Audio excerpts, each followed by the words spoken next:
What's up, bird brain? What's up, Queen of Late Night? Queen of late night. Queen of Late Night. Ba-dun-dun-dun-na, ba-da-ba-da-ba-da-ba. Oh, geez. We did the Michigan Paracons this past weekend, and boy, are we tired. Ba-dum-bow-bow. Hmm, That's it. Have a good episode.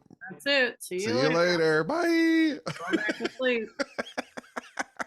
If we weren't so behind on an episode, there's no way I would have recorded today. I don't feel like it, but I'm doing it for the people. You are a trooper I know. and a pooper. Gross. Scooper. A pooper scooper. Yes, that I am. Yes, we just came back from Michigan Paracon 2 days ago, and we saw all the friends and got all the hugs and all the laughs and some of the tears. Mm-hmm. And I still haven't unpacked all of my presents to all of the wonderful people who gave me cards and presents. It was my birthday weekend. We figured out, we think it's your first lecture ever on your birthday, but we're not sure. Yeah, I actually lectured on my birthday. I think that's the first time that ever happened. I turned 35 years old. Yep, that's it. Just rearrange those numbers and you'll get in the general area. So you don't have a driver's license, so you can just say whatever number you want. Yep, until I get my driver's license. By the way, I told, because when you go to get your driver's license, you tell them, you fill out the card that says your hair color, eye color, and stuff. So I put my weight at 175. Is this a Trump joke? Yes. If y'all think that reported weight is his real weight, then y'all are fucking, I don't even know what to tell you, man. The fact that he wrote strawberry blonde as the color of his hair. Listen, he wrote, there was like a crazy thing on Twitter of like athletes and like very in shape dudes posting their weight and putting their picture next to his and being like, why don't y'all figure this out? A big lie. It's a big lie. But anyway, Michigan Paracon was a lot of fun. As usual, I had hundreds upon hundreds of alcoholic drinks and didn't really get drunk. Yeah, the casino doesn't pour the drinks strong enough there, but I got wasted on Friday. Were you room drinking? A little, but not much. I was just doing too many shots on Friday night, and then I was like sick all day Saturday, and then I had to I took all the stomach medication and all the things on Saturday, and then I had to talk on Saturday, but it was bad news. I'm not doing that again. I will continue to drink. Well, I'm gonna drink, but but not as much. Listen, because we got there on Wednesday. We went semi-hard on Wednesday. I did all right. Thursday, I didn't drink. I didn't go downstairs. Then Friday, I went ham. And then Saturday, I was absolutely dead. So I would do things in a different order. Listen, my young Padawan, one day you'll get the hang of this. Of drinking? Yeah, you know. I mean... You're still in your early 20s. You'll figure it out. Thanks, man. Oh my God, man. It's going to be a whole episode of truths and non-truths, and you guys can figure out what the fuck are real and not real. But no, go ahead and talk about your talk before we talk about my talk. I did my talk. I give myself a 5 out of 10. I'm a harsh critic. I heard you tell somebody at the con it was a 6 out of 10, so you've already went down one notch since we got home. They talked me up to a 6. Okay. I have rarely given myself a 7 or an 8 on one of my lectures, and I think it went well. I think it was well received. Closing night, the first night, and then compliments all rest of the weekend. So I'll say it stuck in people's brains. Mm-hmm. You know what I like about my lectures? Well, go ahead. I don't ever talk about the penis or the butt or the tit boob. Yeah, there's a very weird thing where some paranormal celebrities get up on stage and say really inappropriate shit. Like in the middle of ghost lectures. Yeah, it just keeps happening. And the audience is like, it's not great. No, I kind of stay away from the tit boob and the penis and the butt while I'm speaking about ghosts and Bigfoot and UFOs. Just like in mixed company, bro. Like the audience there is like mostly literally women, children, and old people, and y'all are gonna throw out very inappropriate adult jokes. Is wild. Like, and this is not. We're not talking about on the Saturday night, there's late night shows. I was a late night show and Adam was a late night show. Those are understood to be adult because they're like after 9 p.m. But the ones in the fucking middle of the afternoon, y'all are saying adult jokes. That is some wild behavior. Yeah. When you're doing a 1 in the afternoon lecture on like a Saturday, yeah. maybe you don't talk about greased rods and stuff. I mean, you don't really have to talk about them now either, but But people do what they do. Yeah, I heard a couple inappropriate things happen, but whatever. Sure, those people will still be lecturing away, so whatever. I just wonder if people think, like, I don't know. I don't have a take on it. Yeah, it's what it is. Everybody's different. Everybody's different. Everybody's got their thing. Mm-hmm. I'm just saying, it's not for me. No. But yeah, so I didn't tell anybody what I was doing. Everybody, I think most people assumed I was doing a lecture.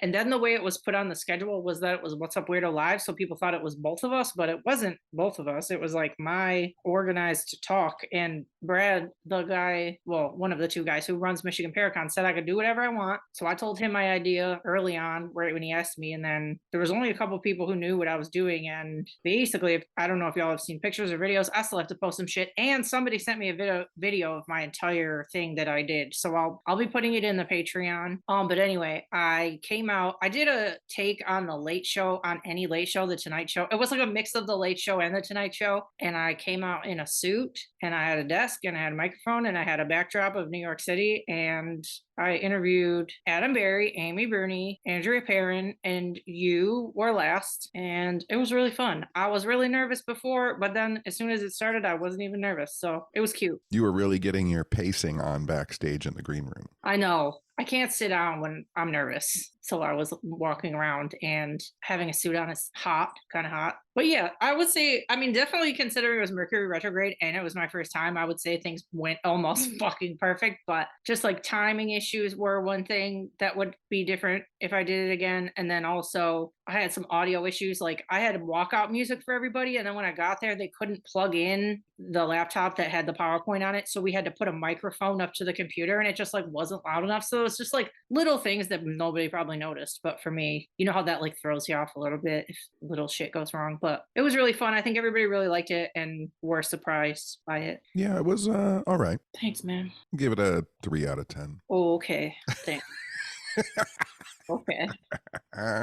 What you said is what all kind of musicians go through, which is like when I was on stage in band playing guitar solos, like I would hit wrong notes, and that's all I could think about were my wrong notes. But nobody in the fucking crowd knows what the wrong notes are. I know. And people kept saying stuff like that to me too. They're like, even if you miss a whole ass thing that you meant to talk about, nobody knew that it was supposed to be in there. So don't worry about it. Yep. Yeah. And like, well, the other thing that doesn't help me either is I have like crippling anxiety. And we got there on Wednesday, and I wasn't talking till Saturday night. So every fucking day that I was there, I was just like nervous, waiting for it to happen. Like it was fine. But anyway, but in my room before, I FaceTimed my dad, and that was really cute. He was like all sunburnt from golf, and he's like, "You're going to be fine, blah, blah, blah." And he calmed me down. He's a very calming guy. And before I left too, he texted me, and all it said was, "Be safe, have fun, be yourself." And like, be yourself is such like a simple thing to say. You know what I mean? And it helped so much. Like, I don't know why it was so helpful, but I'm like, yeah, just be yourself. Like whatever. Like, I don't know. I just kept saying that to myself, and it like really helped. So yeah. But yeah, I was happy. But I wanted to say thank you to a few people too that helped us out throughout the weekend. Oh geez. Just a few. I mean, I could literally think of hundreds of people, because people were insane and brought us like more. I'm just joking. No, I know, but I'm saying like people brought us more presents than we get on our birthday or fucking Christmas. Like it was stupid. We were carrying around like fucking trash bags full of presents. It was nuts. But and it was my birthday. And it was your birthday, I know. Well, Toad got the most of fucking Toad everything. always gets the most. I know Toad got literally so many. I don't even know how we got them all in the car, but anyway. Courtney Block, thank you so much for everything. Darcy, thank you for looking out for us. Marley, Chris Jiminy's, Chris D for being my crowd VIP while I was on stage, and Maddie for being my dog sitter while I got absolutely hammered on Friday. There you go. There you go. Shout outs to the homies. Yeah, so, but it was really fun. I'm just exhausted. Like, I wasn't even rested from my fucking 3-week road trip yet. Then we do the Paracons, and I'm fucking exhausted and just smoky as shit there. It's a casino and they allow smoking. So everywhere you go is smoky. Your room is smoky. Everything's fucking smoky. So yeah, we got home a couple days ago. Even if I wanted to record before now, I couldn't fucking talk. My voice was gone. Yes, my voice takes a couple days after Michigan Paracon to restore itself. Yeah, I still think we're not there yet, but we're better than we were. Like the last 2 days on the phone, we're like, oh, my going. Fucking bad. It was bad. So, but we're getting there. We're on the mend. We're resting forever. And somehow or another, we went on Wednesday, so we missed some kind of like crazy, insane storm. Oh yeah, there was like tornadoes in Michigan.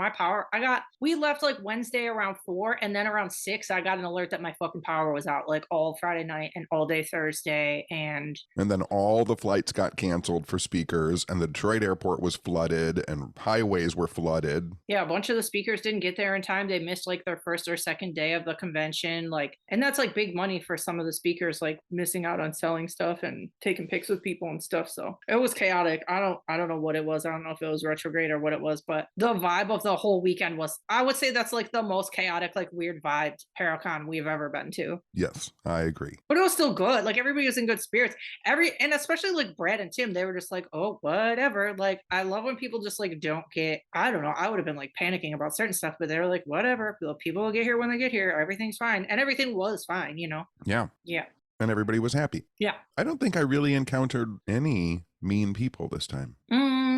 Amy told one story of somebody being saying shitty stuff to her, but other than that, I didn't encounter any meanness either. I heard one other story from another speaker. Someone came up to their table, like had just walked in and was walking past someone's table and was like, he said, hey, to her, like, hey, I hope you're having a good time. And the lady turned around and said, I just got here, so I'll let you know when I figure it out. I don't really like your energy, so I'm going to move away from your table. Oh my, okay. Okay. Alrighty then. We're a little bit nuts. And honestly, I don't know. We don't know what's going on with that lady. Maybe her house got taken away by a tornado and she was trying to figure it out. Nobody knows. But or maybe it's just, you know, I got kicked out of I got a lifetime ban on a metaphysical bookstore once because my energy messed up the crystals. Well, that person is insane. The fuck? If they knew anything about crystals, they would just fucking reset all those shits and you could come back whenever you want, whatever. I walked into this metaphysical bookstore and the guy behind the counter, I was in there for like 5 minutes and he goes, excuse me, you're going to have to leave and please don't come back. Your energy is messing up the vibrations of all the crystals in the store. Whatever. That person's energy was the real one messing everything up. No shit. People are crazy. But nearly 99.9% of everybody at Paracon was a delight and perfect and said the nicest shit to us ever. Yes. Yeah. I was like very emotional all weekend. Like people would, I don't know, everybody's so fucking nice. And I know how much it takes to like I go up to fighters when I go to the fights and I'm like, you're my fucking favorite fighter. Oh, it's not fucking easy. You feel like a dingbat. And then that's how people come up to us. I'm like, you don't have to be nervous. We're just regular nuggets. But it's so sweet to me that they like build up the courage to like say, and not even just like hi, but like, oh, I went through this, whatever. And like y'all were there. And I'm like, and inside I'm like, the thing that I love the most is, you know, we always tell people to come up and talk to us, but like over the combination and collection of years, like if you do go up, there's a chance, like I'm friends with so many people who just one time said hello to me and started talking to me, or I said hello to them and started talking to them, and then you become like friends. I love it. Yeah, everybody's really adorable. And like you were saying too, how you like see people's, because I've been going for a fucking while now. I feel like that was like my 7th or 8th one or some shit, and you like legitimately see people's kids like grow up like every year. It's wild. I think that's probably your 4th one. You're so wrong. You have no concept of time or anything. You don't either. You forget there was a year when they didn't have one. I know. I think you've done 4. I think you're high. I've been to 1 million of those. I think you've done 4 of those. Okay, well, I'll go in my camera roll because I have photos back to fucking the year 2000 probably. And all right, and when it's 5, it's not 5. That'll be considered a win for me. I'll take the W on that. Literally, you never get the W and you're not getting it now. I'm gonna get it. You're completely wrong. I'm completely right. You're not. Well, we'll figure it out. You'll find out. Stay tuned to the next episode for John's win. I'll look the shit up right now. Don't look it up now. We're recording an episode. Oh yeah, you get to Google shit that you want to Google and then we cut it out, but we can't cut this out so we can find out if I'm right. Come on, we have an episode to do. You don't want to be wrong. I want to be right. I want to leave a cliffhanger for people. You're insane. You're always wrong. I'm always right until I'm wrong. I've been to a lot. 4, maybe 5. No. Anyway. Yeah, just fucking whatever. Don't annoy me. I already don't feel good. Well, feel better, dummy. Yeah, I need time and fucking time to rest, and I don't get any ever. So anyway, so I got home on fucking Monday, and I couldn't talk, and I was exhausted, whatever. and I get an email in my Brow account. And you know how there's like scams now. So I'm like, I don't know if this is fucking. When it popped up, it didn't look real. So it said, "Hi, this is a probation officer in Wisconsin. One of my people was hauled in. I have a credit card with your name on it. Could it be yours?" And I like, firstly, I'm not an idiot. So I go in the sender. You know how you click on their email to see if it's not like fake as fuck looking, but Right. it was like wisconsin.gov, and I'm like, oh fuck, this is real. So then I thought maybe it was like something from Paracon. I'm like, okay, if somebody at Paracon stole my shit, I'm gonna be devastated because everybody's so fucking nice and whatever. Just the timing seemed bad because we have our shit all over the place, and like I could have dropped it. I don't Sure. fucking. So I was like started to worry. So then that's why I said I'm like I was away all weekend. I was at a public place, like maybe somebody could have got it, whatever. And they're like, well, no, the person was apprehended August 13th. So would you have been in Wisconsin before that? And then I was like, oh fuck. When I left for my long ass road trip, my very first stop of like my very first sleepover or whatever on the trip was in Madison fucking Wisconsin, and that's where it was. So I forwarded her my hotels.com thing so she could see I was there, and she's like, okay, this is the person's full name, do you recognize that name? I'm like, no. And then she emails, while we're on the phone, she emails me the lady's mugshot. I'm like, this is so awkward. Like I feel like I know she has my credit card, but I feel like this is very personal information. I like legitimately felt bad, and she sends me the mugshot, and I'm like, I don't know this woman. I'm like, that lady could have checked me into the hotel for all I fucking know. I don't. It would have been the first one out of a million places that I went. I have no idea. So anyway, so that lady took my. I still don't. I still don't know what happened. I have two. It was a debit card actually, and I have two different cards, and I was using the other one the whole trip, and I never noticed this was gone, and it was gone for 37 days out of my property, and I never fucking noticed that it was gone. But she didn't use it. Not at all. No, nothing was charged. I'm thinking because it was a debit card and you need like probably the zip or the pin every time you use it, and she didn't have those. So I don't. But then I didn't get any alerts that anybody was like trying to use it either. I don't know, but no, she didn't use it. So, but anyway, so the lady's like, okay, I'll send it back to you. I'm like, oh, good. Maybe I don't have to change anything. And she's like, oh no, this lady has like a record, and she's like a numbers lady, so you have to fucking change all your numbers online. I'm like, motherfuck. So I have to get a new card. I don't know how it happened. I really don't. The first stop on the trip. First, like, can you imagine if she drained all my fucking money on the first stop of my trip? That would have been crazy.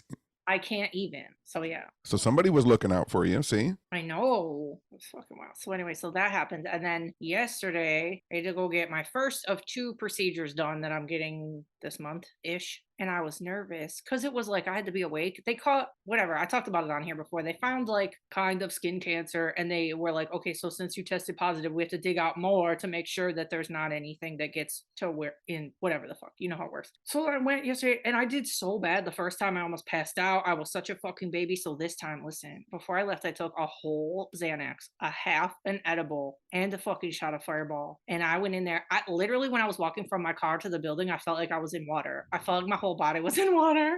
I'm like, I think this is gonna be fine. And I go up the elevator, and I go in there, and they let me put on music, and I was just chilling. And the whole time he's like, are you okay? Are you okay? And I was just like, everything's okay. Everything's fine. Everything's great. I was like, a noodle.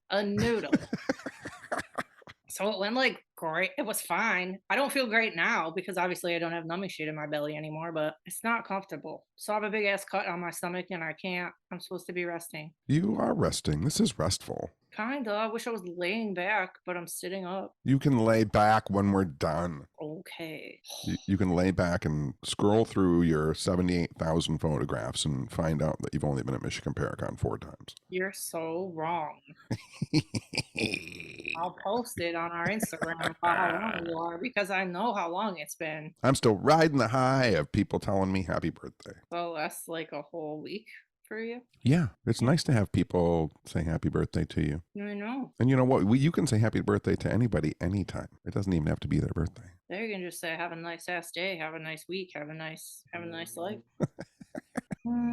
What else? We saw our buddy Adam Berry at the convention. Adam Berry has a book coming out called Goodbye Hello, Processing Grief and Understanding Death Through the Paranormal. And it comes out September 26th. You can pre-order it now. It comes out September 26th. You can get it at adamberrybooks.com. adamberrybooks.com. Whew. And then Adam's Instagram is Adam Berry, and then his Twitter is Adam J Berry. But yeah, Ooh, that's always so fancy to me. you know that annoys the shit out of him.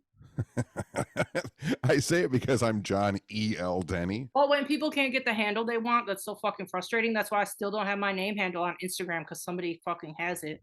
That's why you got to be Elon Musk and just fucking take people's handles away from them and keep them for yourself. Trust me, I'm trying to figure out a way, because their account is dormant and they haven't posted in a million fucking years. You know, he did that with the guy who had X. I know he did, but I don't have that kind of power, so Then you can be as famous and as loved as Elon Musk. gross. um, But anyway, Adam's book, Goodbye Hello, it's like a way, I don't know how do I describe it. It's like navigating. It talks about death and grieving through the lens of like the paranormal. Yeah, yeah. So a lot of people, like, I saw a lot of people commenting like, my, so and so just passed away recently and I'm having a really hard time with it. So hopefully this would help. And like, I think it is going to help a lot of people. Yeah, and it has some very insightful comments from people like John E.L. Tenney and others. Yeah. Who else is in it? Tyler Henry's in it. I think so. Chip, probably, maybe. But yeah, I'm very proud of Adam. So you guys go get his book. I'm going to be giving one away too. I'll be doing a contest on our Instagram to give one away. So check that out. I'll probably post it in the next couple of days. But I'll leave it up for a couple of weeks because I don't like pulling a winner that fast. I need everybody to see it. So you'll have time. I don't think there's any pictures of his dog in there, though. In the book? Yeah. There might be. I hope so. It's always a bonus for me if someone puts a picture of their pet in the book. Yeah. So another weird thing I wanted to bring up was, you know how I think it was last episode that I brought up why did I bring it up? I don't even remember. Why did I bring up the door on the Manson murder house? Because of 9 Inch Nails and we went to Cielo Drive. Oh yeah, I was just bringing, yeah, because we were at the house and yeah. So I was talking about the last person to ever live there, right? So yeah, Trent Reznor did own the door and then he hung it on his studio in New Orleans and then he like abandoned his studio and the door fucking hung on the building forever and people could just, and it wasn't behind anything, it wasn't inside, it was the door to the fucking main studio and people could walk up to it and take pictures with it. But anyway, I found out some more weird shit about the house that's going to lead into something else. So anyway, I didn't know that in the past, people who had lived at that house were Henry Fonda, Cary Grant, Candice Bergen, etc. So the guy who owned the house was like a rich guy who was never there and he rented it out to all these stars and he lived in the guest house. So one of the people that he rented the house out to was Terry Melcher, who was a record producer, and this other guy, Mark Lindsay, who was in this band Paul Revere and the Raiders. So long before the murders ever happened, lots of people who lived there were convinced that the house was haunted. Terry Melcher had to sleep in the main bedroom. He had the main bedroom and he had to take sleeping pills every night because he couldn't fucking sleep because the building felt, quote, wrong. And then after a while, that rich guy who owned the house like took one of them aside and was like, do you guys ever feel anything weird in the house, blah blah blah? And he was like, and they were like, I don't know, kind of. And then Rudy, the guy that owned the house, said that he had heard a story that when the house was first built, newlyweds had bought the house and on their wedding night the bride somehow learned that the groom had cheated on her in the past, and the bride like stabbed the husband to death in the bed, and she shot him, stabbed him and shot him. So that's called a double dose. Yeah, seriously. Sorry, I'm telling this bad. No, really? Shut up. So anyway, they came to believe, everybody that like talked about it came to believe that the lady that killed her husband, right, wouldn't like beautiful women living in the house. And when Terry and Mark would have girls over, like the stereo would come on a lot. And like when they were like getting down to fucking business, the stereo would come out of nowhere in the house and fucking like ruin the moment. So they always thought it was maybe the lady ghost that didn't like that happening. And then other stuff, like stuff would fall over and shit, like furniture and stuff. And anyway, so eventually Mark moved out and Terry was dating Candice Bergen. So Candice Bergen moved in the house. And then shortly after, and they were engaged, and shortly after everything went wrong and she ended up moving out. And they think it was like, oh, did like the lady ghost fuck up everything? And that was like long before the Manson murders even happened. So there's a ghost story. But then anyway, so the reason I brought it up is. Wait, can I make a comment? Yes. Also, it is not for me, and I don't believe it is for you, but there is a documentary about cults that we started to watch. Ugh.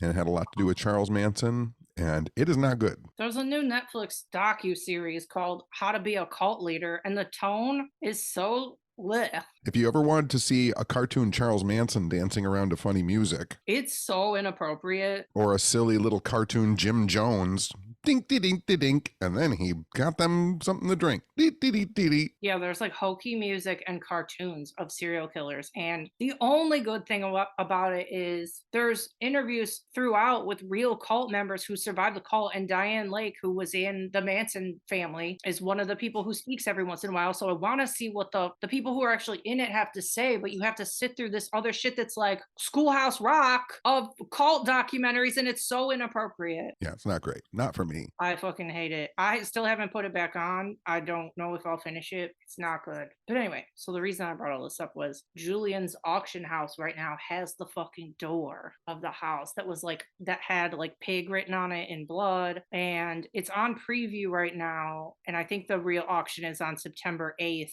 And the current bid is $35,000. No, that's going to end up in Zach Bagans' museum. I know, I already know. That when I was looking into all this, it said that he has Sharon Tate's wedding dress at his museum and he paid $38K. And this is like the only piece of the fucking house left. Like there's no way he's not gonna buy it. Yeah, I think a lot of that stuff should just be destroyed. I know. I don't, that's what I was thinking too. I'm like, even if somebody was like, hey, do you want this? I would, there's no way I would want that door. It's fucked up. Yeah, like when they were selling off like Ed Gein's stuff, Mm-hmm. like just destroy all of that stuff. Yeah. Yeah. Like the story exists, the murders happened, and just destroy all that stuff. You don't need stuff like that. No. So anyway, so yeah, that's, I thought it was wild though that like we've been talking about it. And another weird sync is on the last episode, we talked about how we were at Smokey the Bear's, whatever that fucking place was, Smokey the Bear Museum on the day of Smokey the Bear's birthday. And we were at the Cielo Drive on August 6th and the Manson murders happened on August 8th. So that was like really close. Really close. Yeah. So it was crazy. And then this doesn't have to do with anything, but Let me just clarify too for people, because I am a researcher and an investigator and I love to archive materials and stuff. Mhm. I very rarely would say to destroy something, but when it comes to like murder house memorabilia and stuff with like people's blood on it from their murders, you can get rid of that. Yeah, obviously I've taken stuff from haunted locations and locations of where tragic things happened, but like I pretty much I draw a line somewhere way before an item that actually had somebody's fucking blood on it. Like that's not great. Yeah. But then again too, I'm like, should it be in a museum? Like a regular, like a real, like some kind of California historical museum? Maybe I would be more comfortable with that than like, oh, let me have this Victorian tour guide in Zach Bagans' weird museum. Like that doesn't feel right. If it was like a California thing, fine. Years ago at a garage sale, I bought a book and then I brought it home and I opened it up and inside was an actual World War II Nazi armband covered in human blood. Jesus. And I took it to the Holocaust Museum and said, I don't want this. And I don't know, but if you can use this in some kind of like educational way or whatever, just take it. Yeah, that's what I mean. Like, yeah, something like that where it's like, yeah, this happened and like, let's stop it from ever fucking happening again. Great. But not like, ooh, go buy this and use your fucking ghost shit and see if you feel anything. Like, absolutely not. Yeah. Let's not do that. I don't know what the answer is. Because then again, me and you have been in the Velisca house. So who the fuck? So then what the fuck? No, I have problems with Velisca. We've talked about that. Yeah. I don't think that Velisca should be called the Axe Murder House. Yeah, it's brutal. That's not great. No, it's not great. I don't know what the answer is. We're all just trying to navigate and be respectful as possible. And it's like totally human nature to like be fascinated by stuff, you know? Sure. This is actually, you want to hear something, a fucking conclusion I came to literally while we were driving on, I don't remember if it was this road trip or the last one, but any fucking way, it occurred to me that I'm so fascinated with serial killers because I don't know how the fuck you get like that. I don't know how you think like that. I don't know how you're born seemingly normal and then shit goes sideways and then you're insane and you do really bad things. I think, and you know how I'm like, and it's just like so removed from how I am as a person that it's like, wow, I'm over here, you're over there. What's the fucking sequence of steps between someone like me and someone like you? Anyway, so I literally realized while this is a crazy lead up. I realized while we were watching The Bachelorette that I feel like that's why I'm so fucking into those shows because it's so removed from how I am and how I think that I'm like, how do these people get like, how do you wake up every day and you like need to be with somebody? Like, what's that like? And then I'm just like watching it from like an outsider's perspective of like, oh, like what's your psychology? Like, why are you so hurt by them? And why do you want to be with them so bad? And like, I get that way. So I'm that way with politics. So I watch I mean, I don't talk about it a lot because I try and stay away from politics on this podcast, but I watch politics almost all day long. I have my kind of opinion shows that I watch, and then I watch multiple different like news sources, and I watch a lot of politics. And the reason that I'm fascinated with politics is because of that divide between like me and how can you get to be this person over here. Like, I will watch politicians just fucking lie. I know that what they're saying, they don't believe. I know what they're saying. There's no way in the world that they would ever believe what they're saying. Right. But they do it, and they smile, and they continue to do it. And I'm like, what is that? What are the steps to being that psychopathic? It's the same thing with like murderers. Yeah. How do you do shit like that and then go to sleep at night and or have a family, a normal ass family and a wife and kids that has nothing to do with like the evil shit that you do at night or whenever the fuck you do it? Same with politicians. Like, how do you hurt millions of people with what you're saying and doing, and then you go to sleep at night? Like, what the fuck is wrong with you? Yeah, there's for those people who haven't seen it, there's a documentary that came out many years ago called The Fog of War. And it's about McNamara, who during Vietnam was pretty much the guy in charge of all of the military operations in Vietnam. And there's one point in the documentary where they say or they're talking about this phone call that he gets in the middle of the night where they had to bomb a village and basically kill like 10,000 people. And McNamara has to say like if they're going to do it or not. And the documentarian says to him like, so you get the call and you know you have to drop bombs and kill these 5,000 to 10,000 people. What did you do? And McNamara goes, I said yes, and then I went back to sleep. Ugh, yikes. Like, that's psychopathic. Yeah, that's psychopathic. Yeah. And so when I watch politicians say stuff that's going to destroy other human beings' lives, and they say it like gleefully and happily, like just either maybe there are just like soulless psychopathic demons in the world. Yeah. Yeah. Honestly. While I was looking through the other auctions that were like around the door one, Julian's has one of the, like, in Close Encounters where the little buddies get out of the little spaceship at the end, like the little nugs. They have one of those costumes for sale, a real one. It's like a skin looking body and the little head. And the current bid is only $750. What? I mean, I'm sure it's going to be a lot. This is it's not even up yet. The auction itself, it said it was going from September 6th through 8th. And like, depending on the auction number, it had a different day. So I don't know how any of that works. I don't know how you can bid in a pre-auction and it's not the auction day yet, but. Do they have like an estimated range that they think it's going to go to? They did, but I didn't write it down. Yeah. The auction, I'm not going to say it, but I'll tell you later. All right, that's fine. I know the auction number and the lot number if you want to look it up. But. Okay, that's fine. It's going to sell beyond anything that I could ever afford. Yeah. Even though, it's surprising, like sometimes, like at those auction houses and stuff, if nobody's watching or pays attention, like it can be pretty low. Yeah, they showed some other shit that went and I was pissed. There was one thing, listen, one of the, in 90210, the Peach Pit After Dark, like the silly club next to the fucking Peach Pit, they had one of the metal doors from the Peach Pit After Dark and it only went for $350. Would you have bought that door? I mean, probably not, but. And would you have let it sit in your living room for like a year and a half? I got enough doors laying around here. Another door. The only other thing I watched or that I've done in the last couple of days is there's a new docuseries on Max right now called Telemarketers, and it's on HBO Max. It's pretty crazy. It's like a 3-part doc, and they have all this old footage from like, the old, like, I think they call them like, what do they call them? I forget what they call them, but there's a word for like those buildings that are just like call centers, right? Call centers. No, but they had a different room for it. Not like the war room, but they called it something different. Boiler rooms. That's what, I don't know why they call it that, but that's what it's called. Any fucking way. It's these silly these guys. Listen, when the call center started, they were allowed to do drugs, like sit there and do drugs and drink and do whatever they wanted, just as long as they got their calls in. So the early videos they have are crazy, and then it like just snowballs into this conspiracy of where all the telemarketing, like the donated charity money goes, and it gets fucking crazy. So I sold stuff over the phone. It was a good watch. I sold stuff over the phone in one of those rooms where people were drunk and smoking cigarettes and doing drugs to get our calls in. That was wild. That was like the early 80s. Yeah.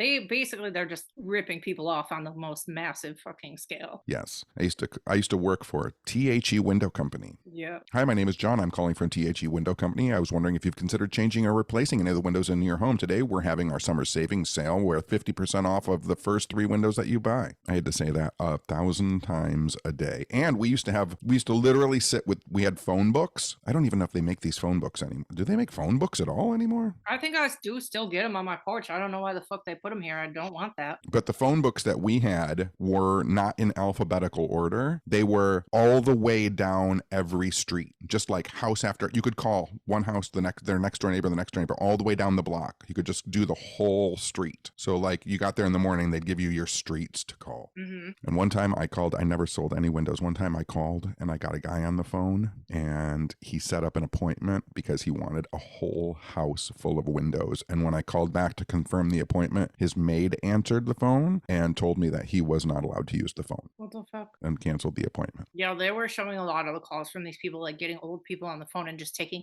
this one. They had people's voices like obscured, like sitting in the dark, like the people who own the fucking companies. And then we're like, there is this one person, we got $1,000 a day from them for like months. We took them for $80,000. I'm like, this is disgusting. Yes. It was wild. But anyway, I have one. I want to be done really bad, but okay. But wait, I wanted to say one thing. You leapt from auctions to your telemarketing documentary. I did. Yeah, go. Yeah. There was a Virgil Finley, who's an artist that I really love. I found a tiny, small auction house that had a couple of his original pieces, and the starting bids on them were like $50, which is like unheard of. And I was like, oh crap. And so I watched and the auction started and I created an account and I was waiting for like the auction to end, and it had like a day left and it was still at like, so I bid like $100 and then I got outbid by, it was like 150. I was like, that's still fine. So I bid like 250. This is all in the last hour of the auction. And then like they ended up selling for like $11,000 a piece. What the fuck? Yeah, I was so mad. Oh, that sucks. Yeah, I cashed out at the 250 and then I just sat and watched them kept jumping. Sucks. Virgil Finley, for anybody that's interested, if you Google his name, is most famous for like painted covers of like Fate magazine or like Astonishing Stories and Amazing Stories. Like he was that painter who painted like really crazy galaxy women and spaceships and just amazing stuff. Dang. All right, now you want to finish. What's your last thing? It's just more serial killer shit. Oh my goodness gracious. It's a big week in news for fucking serial killer shit. I can't help it. The door coming up for auction was a surprise. And then the BTK killer, which I don't know if y'all noticed, but some people didn't notice. But in the show, what is that fucking show called that everybody got pissed it got canceled on Netflix? Law and Order? No, Mindhunter. Mindhunter got canceled, right? So throughout Mindhunter, the guy that they showed sneaking into people's houses, that was supposed to be BTK, but they like never said it. I don't even think they ever said it. But anyway, it's a long story. But they're searching BTK's property again right now. He's in jail for killing 10 people that we know of. They're trying to hit him right now for 5 more people that were like missing persons cases, and they've searched his property and found like some stuff, but they're not really saying what it all is yet. They said they found like some pantyhose and some fucking jewelry, but his daughter is helping, and her name's Carrie Rawson. She like changed her last name from Rader. His name's Dennis Rader, so she goes by Carrie Rawson now, and she actually broke she had like a do not contact thing with him, and she like let it go. She like broke it so that she could help law enforcement question him about these last 5 cases or next 5 cases. I don't know how many more there'll be, but I guess she's went there to talk to him twice now, and they're basically like blackmailing him, I think, from what I gather. Like she's live tweeting a lot about it, so if y'all are interested, follow her on Twitter because she's like letting a lot of shit go. But basically the way that they're trying to get they already gave him immunity. They gave him immunity on these next 5 cases. It's not going to fucking do anything. He's not going to get charged for them. They just want to like close the cases and give people their closure, like the families. But basically they're like trying to blackmail him right now, saying like, you like this wherever the fuck you are now, you're comfortable in this jail you are now, and if you don't help with these 5 cases and help us solve this shit or give us the locations, then you're going to be moved somewhere that you fucking hate. So they're like going after him and trying to solve these, but it's really interesting to watch. You didn't mention that we watched the finale of Just Like That. Oh my god. Speaking of murders. Speaking of murdering. the legacy of Sex in the City with. I'm telling every day, even today. There, did you see that tweet? It was like a screenshot of original Sex in the City because this is the first Thursday in a while. Like the finale was on last Thursday, and the tweet was something like, "Waking up and being so pissed that I can't watch a new episode of the worst show ever made." It was terrible. It's like a fever dream. It's like, it's how possibly far could they get from the original with every character and every storyline? It's just like they might as well be in space. Like nothing makes any sense. Spoilers for the finale of And Just Like That. The majority of the episode is about Carrie's new cat. Yeah, which apparently I read that, and not apparently, this is true. She adopted that cat. It's her real fucking cat. Well, good for her, but I mean, So I don't know why, because Carrie has historically literally hated animals.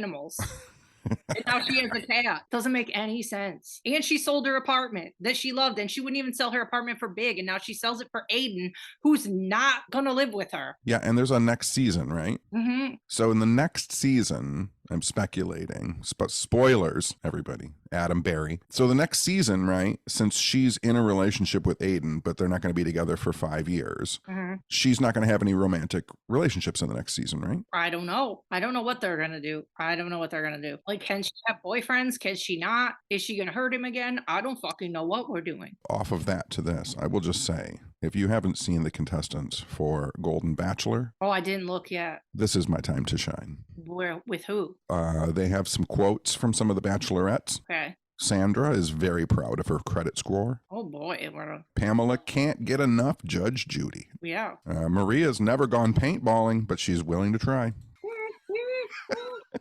Like, can you imagine being 60 and getting hit with a paintball? You don't want to try that, lady. And Kathy is obsessed with Christmas. Oh, this is their like interesting fact. Yeah. Holy fuck. We've said more interesting shit in half this episode.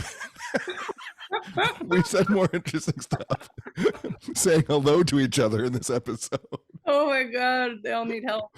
Everybody needs help being more fun. I'm not a Golden Bachelor though. What am I? Silver? Like what's just before Golden Bachelor? I don't know why they're calling him that. I've never heard anybody being called a golden. Because I think they're trying to run with that Golden Girls theme. That's stupid. I don't get it. I don't know. Well, I guess you can't see senior bachelor. That sounds terrible. I don't know what. But didn't older people used to be called Silver Foxes? Yeah, that would be better. That'd be way better than Golden Bachelor. It sounds fucking weird. But I watched like the previews and like his story, and he seems really lovely. So I'm actually really excited to watch that season. But that's after Bachelor in Paradise comes on, which is just like my ultimate fucking time to shine. Pamela can't get enough Judge Judy. Do you have any other ones? I just have those 4. Oh my god. I'm gonna look at I gotta look at it. Terrible. I mean, Judge Judy is great, but if I was going on a dating show, I would talk about something different. I haven't watched Judge Judy in a long time. Well, I think it got confusing because I think she stopped making new network episodes, but she had like an Amazon show, and I just can't put that kind of time into looking up the episodes. Right. But Judge Judy was one of those like Friends, Seinfeld, Office shows that was always on when I traveled, and it doesn't seem like Judge Judy's on television anymore. Really? Yeah, not the way it used to be. Oh, I don't have time to watch new Judge Judy. I've got to watch fucking documentaries about call centers in the 1990s. I have very important things to do. All right, you can be done. No, I gotta change my fucking dressing like I'm in the war. To change my bandages. Oh, it's disgusting. All right, good work, buddy. Good work, buddy. What a chaotic fucking episode. I feel exhausted. I'm exhausted too. I know. I need some ice cream. Oh, fuck. I was trying to make a homemade Slurpee, and now it's been in the freezer too long. It's probably just ice. God damn it. You just put it in a regular cup, or do you have one of those Slurpee cups that you like stir? No, it's just like you put a bottle in the freezer for an hour and 45 minutes and turn it, and then when you uncork it, the carbonation turns it into a Slurpee. All right, fucking Bill Nye. Fuck out of here. All right, buddy. All right, buddy. Good job. Oh yeah, I'll be on. Okay, so listen, I'll be on the next. No. I knew we weren't done.